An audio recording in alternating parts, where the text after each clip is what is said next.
ডাকসুর সফলতা একটাই, সেটি হচ্ছে বাংলাদেশের ইতিহাসে এই প্রথম কোন নির্বাচনের পরে কোন রাজনৈতিক দল হল দখল করে নাই। ডাকসুর সফলতা হচ্ছে এই প্রথম যে ডাকসুর ল্যান্ডস্লাইড ভিক্টরির পরে কেউ কোনো হল দখল করতে যায় নাই। ডাকসুর সফলতা হচ্ছে এই প্রথম ডাকসুর এই বিজয়ের পরে হলে গিয়ে আমরা বলি নাই আমাদের পিছনে মিছিল করতে হবে। ডাকসুর সফলতা হচ্ছে এই প্রথম যে একটা দল তার 2/3 অধিক ভোট পেয়ে সংসদে যাবার পরে যখন তারা ক্ষমতা আরোহণ করে তখন কোনো ক্যাম্পাস এখন পর্যন্ত দখল করার সাহস করতে পারে নাই। বাংলাদেশের ইতিহাসে এই প্রথম ঘটনা। আপনারা নিরাপদ ক্যাম্পাসে আসছেন, আমাদের কমিটমেন্ট এটাই। ছাত্র শিবিরের সকল কর্মসূচিতে আপনি দ্বিমত করতে পারেন। আজকের নবীনবরণ তখনই সফল হবে যখন আমাদের ভাই বোনেরা যারা অংশগ্রহণ করেছেন তারা ছাত্র শিবিরের ভুলগুলো ধরিয়ে দিবেন, এবং তখন সফল হবে যখন আপনারা এখান থেকে যাবার পরে স্বাধীন শিক্ষার্থী হিসেবে যেমন করে ছাত্র শিবিরের ভুল ধরবেন তেমন করে অন্য কোনো ছাত্র সংগঠন এখানে ক্যাম্পাস দখল করতে চাইলে তার প্রতিবাদ করবেন। ইসলামী ছাত্র শিবির ঢাকা বিশ্ববিদ্যালয় শাখা কর্তৃক আয়োজিত আজকের নবীনবরণ প্রোগ্রামে বিজ্ঞান অনুষদের যে সকল শিক্ষার্থী ভাই ও বোনেরা উপস্থিত হয়েছেন সবাইকে আজকের আয়োজনে মোবারকবাদ জানাচ্ছি এবং ডাকসুর পক্ষ থেকেও ধন্যবাদ জানাচ্ছি সুন্দর আয়োজনে আপনাদের অংশগ্রহণ করবার জন্য। আল্লাহর কাছে শুকরিয়া আদায় করছি, আমরা লম্বা ফেসিবাদী পিরিয়ড পার হবার পর যে ক্যাম্পাসে সুন্দর একটা সময় পার হচ্ছে সেই ক্যাম্পাসে আপনাদের মতো ভাই বোনেরা বা শিক্ষার্থী হিসেবে প্রবেশ করতে পেরেছেন। আমাদের মতো সেই 18, 19 কিংবা 20 সালের ট্রমাটাইজ কন্ডিশন আপনাদেরকে পার করতে হচ্ছে না। সুন্দর আয়োজনের মধ্য দিয়ে সুন্দর পরিবেশের মধ্য দিয়ে আপনারা সোনালী সময়গুলো পার করতে পারছেন। আল্লাহর কাছে শুকরিয়া আদায় করছি। সম্মানিত ভাইয়েরা, আজকের নবীনবরণ প্রোগ্রামে মূলত বক্তব্য রাখবেন এক্সপার্ট যারা এসেছেন প্যানেল ডিসকাশনের জন্য। সম্মানিত শিক্ষকবৃন্দ ওনারা আলোচনা করবেন, আমরাও শুনবো আপনাদের সাথে সাথে ইনশাল্লাহ। খুব বেশি আলাপ করবো না। শুরুতে আমি স্মরণ করছি শহীদ আব্দুল মালিক ভাইয়ের কথা, যে আব্দুল মালিক ভাই আপনাদের বিজ্ঞানের স্টুডেন্ট ছিলেন, যিনি তার ডিপার্টমেন্টের টপার ছিলেন, যিনি টিএসসির এই ডায়াসে দাঁড়িয়ে তার বক্তব্য উপস্থাপন করবার জন্য, যিনি ইসলামী শিক্ষা ব্যবস্থার পক্ষে কথা বলবার জন্য এই টিএসসিতে দাঁড়িয়ে যখন তিনি বক্তব্য দিয়েছেন, এখান থেকে বের হওয়ার পরে সোহরাওয়ার্দী উদ্যানের পাশ দিয়ে যাবার পথে হাসানুল হক, ইনু, রাশেদ খান মেনন আর তুফাইলরা তারা সোহরাওয়ার্দী উদ্যানে তাকে ইট দিয়ে থেতলে আঘাত করে করে যাকে শহীদ করেছে সে আব্দুল মালিক ভাইকে স্মরণ করছি। যে আব্দুল মালিক ভাই তার কথাগুলো বলে যাওয়ার চেষ্টা করেছিলেন, যার আদর্শ এখনও অসংখ্য শিক্ষার্থীর হৃদয়ে ধারণ করে, অসংখ্য শিক্ষার্থী আব্দুল মালিককে ফিল করে।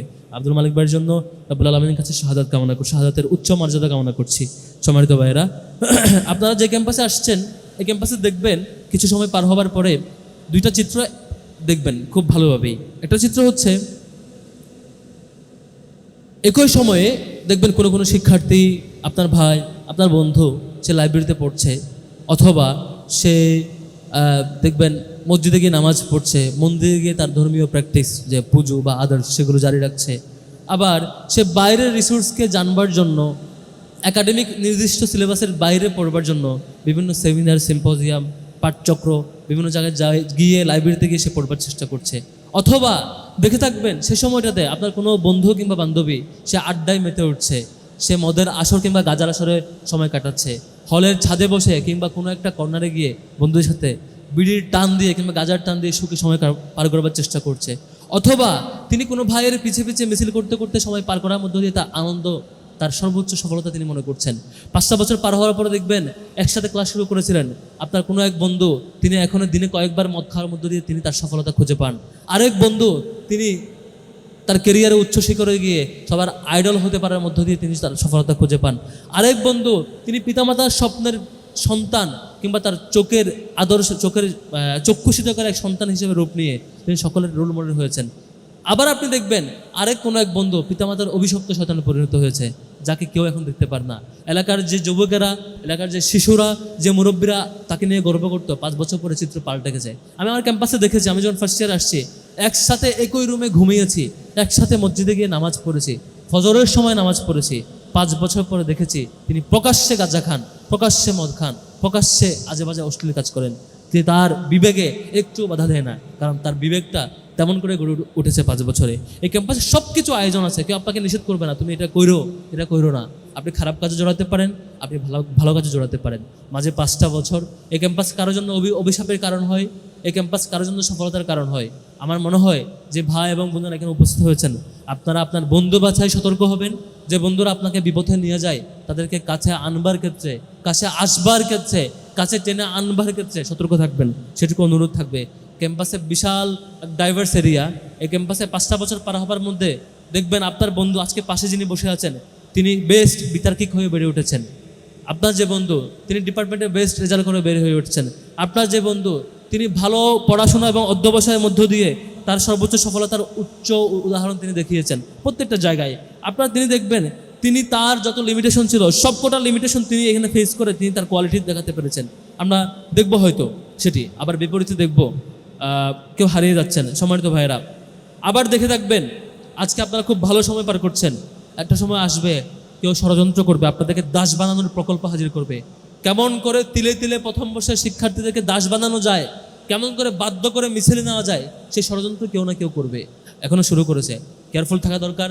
আমরা একটা সময় দেখেছিলাম এখানে প্রথম বর্ষের শিক্ষার্থীদেরকে বলা হতো তুই ডিবেটে যাবি কেন, তুই ওই প্রোগ্রামে যাবি কেন, হুমকি দেওয়া হতো, গেলে পিটানো হইতো। তাকে বলা হইতো এই ক্যাম্পাস তার নিজস্ব রাজনৈতিক অর্জন, এই ক্যাম্পাসে আপনি গেলে তার ম্যান্ডেট নিয়ে যাওয়া লাগবে। বলা হতো তার মিছিলে না গেলে আপনাকে পিটানো হবে, আপনি কিছু বলতে পারবেন না, আপনি ক্লাস ফাঁকি দিয়ে তার মিছিলে যাওয়া লাগবে, আর নয়তো আপনাকে টর্চার করা হবে। এই ধরনের পরিবেশ এই ক্যাম্পাসে ছিল। সামনেও ফিরে আনার কেউ কেউ হয়তো চেষ্টা করবে। আজকে প্রোগ্রামের ট্যাগলাইন দেখছেন, নিরাপদ ক্যাম্পাসে স্বপ্নের কেরিয়ার, এই টাইপের ট্যাগলাইন কাছাকাছি। নিরাপদ ক্যাম্পাস নিরাপদ রাখাটা আমাদের দায়িত্ব। সম্মানিত ভাইয়েরা, আমরা ডাকসু জায়গা থেকে আমরা চেষ্টা করেছি। ছাত্র শিবির যখন ল্যান্ডস্লাইড ভিক্টোরি পেয়েছে, এই বিরাট সফলতার পরে, এই বিজয়ের পরে ছাত্র শিবির চেষ্টা করেছে যে প্রচণ্ড দ্বিমতকারী শিক্ষার্থী যাতে আমার সামনে এসে আমার সাথে দ্বিমত করতে পারেন। আমরা মনে করেছি, আমরা বলেছি বারবার যে আমরা তখন সফল হব যখন আমাদের দ্বিমত করা শিক্ষার্থী আমার পাশে এসে চোখে চোখ রেখে আঙ্গুল তুলে বলতে পারবে ভাই আপনার এই ভুল ছিল, আমার সাথে দ্বিমতটা তিনি প্রকাশ্য করতে পারবেন এবং আমি শুধরাতে নিতে পারবো। আমি তখন সফল লিডার হতে পারবো যখন আপনার সুন্দর ক্রিটিক, গঠনমূলক সমালোচনা আমি রিয়্যাক্ট না করে, বিপরীত রিয়্যাক্ট না করে, বরং আমি শুধরে যাওয়ার উপকরণ হিসেবে গ্রহণ করব। তখন আমি সফল হব। আমরা চেষ্টা করেছি গত এই লম্বা 5-7 মাস যেটা পার হয়েছে। গত নবীনবরণ আর এই নবীনবরণের পার্থক্য হচ্ছে, গত নবীনবরণ আমি বিশ্ববিদ্যালয়ের সভাপতি হিসেবে ছিলাম, প্রোগ্রাম পরিচালনা করেছি। আজকে ডাকসু নির্বাচিত জিএস হিসেবে আসছি। আজকে বলতে পারি যে বাজেটের বাইরে এসেও আমাদের শিক্ষার্থী বোনদের জন্য আমরা চেষ্টা করেছি একটি ফিমেল জিমনেশিয়াম আলাদা করা, যেখানে আমাদের বোনেরা গিয়ে প্র্যাকটিস করবে। আমরা বলতে পারি আমরা চেষ্টা করেছি বাস রোডে স্পেশাল বাজেট নিয়ে এসে, শনিবারের বাস কিংবা সান্ধ্যকালীন বাস রোড চেষ্টা করা। আমরা যে বলতে পারবো আমরা চেষ্টা করেছি সেন্টারের মধ্যে সংস্কার নিশ্চিত করা। আমরা বলতে পারি আমরা চেষ্টা করেছি যে বিশ্ববিদ্যালয়ের ডাকসু নির্বাচন যাতে একাডেমিক ক্যালেন্ডারে থাকে সেটি সর্বোচ্চ ম্যানেজমেন্ট মিটিংয়ে অ্যাপ্রুভ করে ক্যালেন্ডার কমিটিতে নিয়ে যাওয়া। আমরা বলতে পারবো যে আমাদের মাতৃত্বকালীন ছুটি সহ যেসব এজেন্ডা ইশতেহারে ছিল সব ইশতেহারগুলো আমরা পুনর্জনের চেষ্টা করেছি। আমরা বলতে পারবো ইশতেহারের বাইরে এসে আমাদের বোনদের জন্য আমাদের কয়েকদিন আগে বেশ কয়েকটা হলে রিডিং রুম আমরা এসি হস্তান্তর করেছি, যাতে করে আপনাদেরকে সেন্ট্রাল লাইব্রেরিতে লাইন ধরতে না হয়। আমাদের কমিটমেন্ট এইটা। একটা সময় কি আমরা দাঁড়িয়ে বলবো যে ভাই আমরা ইশতেহারের লিখিত কমিটমেন্টের ভিতরে আমরা আবদ্ধ ছিলাম না, বরং আমরা আমাদের হৃদয়ের সর্বোচ্চটুকু বুঝ দিয়ে, আমাদের সক্ষমতার সর্বোচ্চটুকু, আমাদের চিন্তার সর্বোচ্চটুকু শক্তি দিয়ে আপনাদের কাছাকাছি যাওয়ার চেষ্টা করেছি, আপনাদের চাওয়াগুলো পূরণ করার চেষ্টা করেছি। আপনার হৃদয়ের চাহিদা আমাদের হৃদয়ের চাহিদার সাথে অ্যাডজাস্ট করার চেষ্টা করেছি। আপনার হৃদয়ের প্রত্যাশা, আপনার অনুভূতি, আপনার ক্রাইসিসের সাথে আমাদের পরিকল্পনার সাথে অ্যাডজাস্ট করার চেষ্টা করেছি, যাতে করে প্রত্যেকটা শিক্ষার্থী, প্রত্যেকটা ভাই এবং বোন আমাদের সাথে কানেক্ট ফিল করে।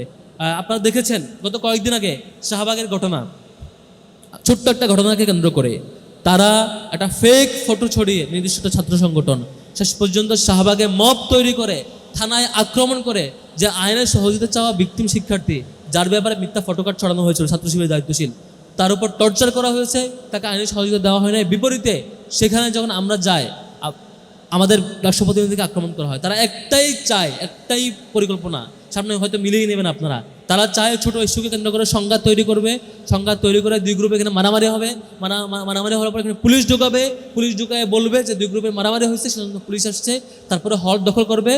পুলিশের সহযোগিতায় হল দখল করে আগের যে মডেল সেটি হচ্ছে একটা দলকে হল বন্ধক দিয়ে দেওয়া, তারপরে সেই গণরুম গেস্টরুম ফিরিয়ে নিয়ে আসা। আপনাদের মধ্যে বিনীত অনুরোধ থাকবে, কখনো যখন এরকম কৃত্রিম সংকট তৈরি করার প্রকল্প চলবে, কখনো যখন সংকট তৈরি করে পুলিশ ঢুকিয়ে বাজে পরিস্থিতি তৈরি করে হল দখল করে কোনো দলকে বন্ধক দিয়ে দেওয়ার চেষ্টা করা হবে, আপনারা অন্তত শিক্ষার্থীর জায়গা থেকে প্রতিবাদ করবেন। ছাত্র শিবিরের সকল কর্মসূচিতে আপনি দ্বিমত করতে পারেন, ছাত্র শিবিরের সাথে প্রচণ্ড দ্বিমত করার স্বাধীনতা আপনার থাকবে। আজকের নবীনবরণ তখনই সফল হবে যখন আমাদের ভাই বোনেরা যারা অংশগ্রহণ করেছেন তারা ছাত্র শিবিরের ভুলগুলো ধরিয়ে দিবেন, সাহসের সাথে দ্বিমত করবেন, এবং তখন সফল হবে যখন আপনারা এখান থেকে যাবার পরে স্বাধীন শিক্ষার্থী হিসেবে যেমন করে ছাত্র শিবিরের ভুল ধরবেন, তেমন করে অন্য কোনো ছাত্র সংগঠন এখানে ক্যাম্পাস দখল করতে চাইলে তার প্রতিবাদ করবেন, এটুকু আমরা আশা করতেই পারি। আমরা আশা করবো ইনশাল্লাহ আপনারা আজকে যারা এক্সপার্ট আসছেন শিক্ষকগণ, তাদের আলোচনা শুনবেন, আপনার স্বপ্নের কেরিয়ার নিরাপদ ক্যাম্পাসে নিশ্চিত করতে চাইবেন ইনশাল্লাহ। ডাকসুর জায়গা থেকে আপনাদের ভাই হিসাবে প্রত্যেকটা ভাই বোনের সাথে আমরা পাশে থাকবো ইনশাল্লাহ।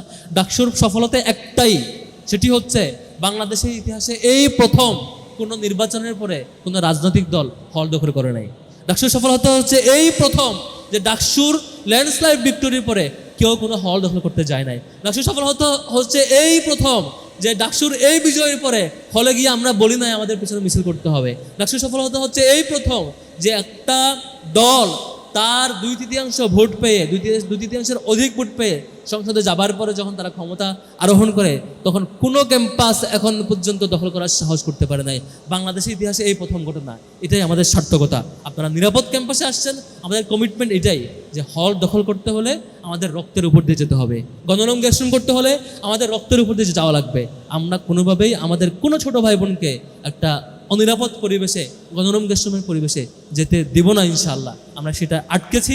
কয়েকদিন আগে লেদারিং ইনস্টিটিউটে আইলেটে আমাদের বিশ্ববিদ্যালয়ের শিক্ষার্থীদেরকে ম্যানার শেখানোর নামে গেস্টরুম শুরু করার চেষ্টা করা হয়েছিল, আমরা থামিয়ে দিয়েছি। এই অপচেষ্টা আমরা রুখে দেব ইনশাআল্লাহ। শুধুমাত্র আপনাদের এটুকু সহযোগিতা চাই, যে কোনো অন্যায়ের বিপরীতে সত্য প্রকাশে আপনারা শিক্ষার্থী হিসাবে সাহসী ভূমিকা রাখবেন, আমরা ভাই হিসাবে সাথে থাকবো। আজকের আয়োজন সফল হোক।